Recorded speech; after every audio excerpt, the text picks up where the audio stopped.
ஒரு இளைஞன் வெளியூர் போயிட்டு திரும்பும்போது பாலைவனத்து வழியா வர வேண்டியிருந்தது. அப்போ ஒரு சுனையில நீரை பார்த்தான்.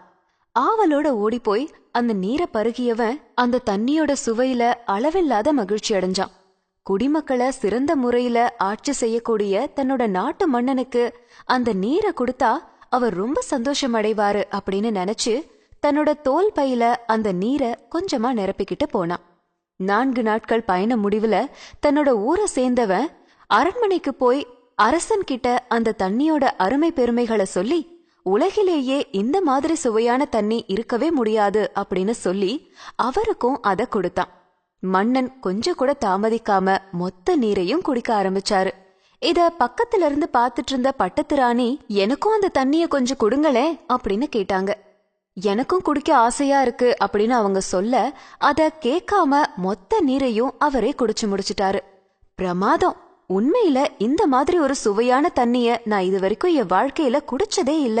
உனக்கு எவ்வளவு நன்றி சொன்னாலும் பத்தாது.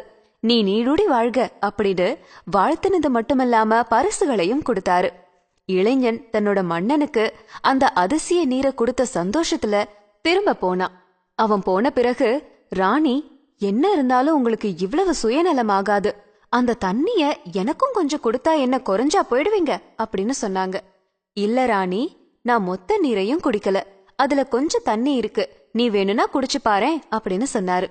அரசன் சொல்ல ஆர்வத்தோட அதை எடுத்து குடிச்சாங்க. அத குடிச்சதும், சேச்சே, என்ன தண்ணி இப்படி நாற்றம் அடிக்குது அப்படின்னு சொல்லி அந்த தண்ணிய உடனடியா துப்பிட்டாங்க. அதுக்கு மன்னர் சொன்னாரு, உனக்கு அந்த தண்ணியில இருந்த சுவைதான் தெரிஞ்சது. ஆனா அவன் என் மேல வச்சிருந்த அன்புதான் எனக்கு தெரிஞ்சது. பாலைவனத்துல தாகம் எடுத்து அலைந்து திரிந்த ஒருவனுக்கு சாதாரண சுனை நீரே தேவாமிர்தம் மாதிரி இருக்கும். அத மன்னனாகியே எனக்கு கொடுக்கணும் அப்படின்னு நினைச்சு தன்னோட தோல் பையில நிரப்பி கொண்டு வந்தான். அதனால தோலுடைய வாடையும் தண்ணில ஏறிடுச்சு. தண்ணியோட சுவையும் முற்றிலுமா மாறிடுச்சு. அவன் இருக்கும்போது இந்த தண்ணிய நான் உனக்கு கொடுத்திருந்தா நீ இப்ப நடந்துகிட்ட மாதிரிதான் அப்பவும் செஞ்சிருப்ப. அவனுடைய மனமும் வேதனை அடைஞ்சிருக்கும். அன்பை விட இந்த உலகத்துல சுவையானது வேற எதுவுமே கிடையாது.